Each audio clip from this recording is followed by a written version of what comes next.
Breaking update is that the 7-member high-level committee formed by the Center for the Reforms in the Examination has now released a form to seek the suggestions, the views and also ideas from various stakeholders, especially students and parents in this regard.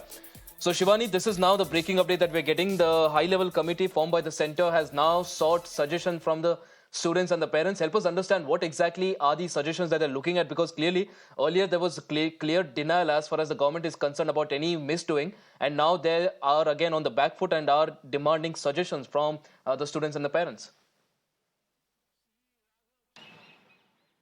See, this panel of senior members, including K. Radhakrishnan, who happens to be the former chairman of the ISRO, that has been formed by the government to conduct and also to investigate and take forward these examinations, the competitive examinations like of NEET and other examination. And this committee, which was formed on 22nd of June by the government, has now sought for a feedback form, not only from the students, but their parents, the other stakeholders too, so that it is a secure system, it is a foolproof system this time, and no irregularity can happen, no paper leaks and other irregularity should happen.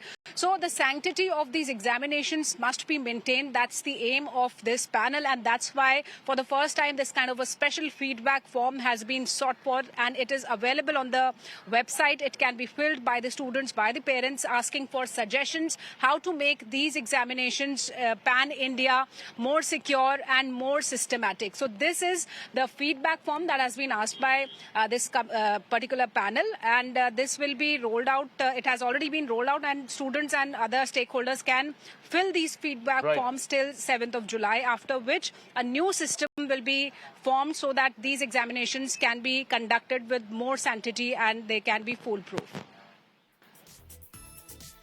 Absolutely, Shivani. Like you rightly pointed out, the feedback has been sought. Whether this will be implemented or not, that's another question in itself. We'll, of course, come back to you for more details on that. But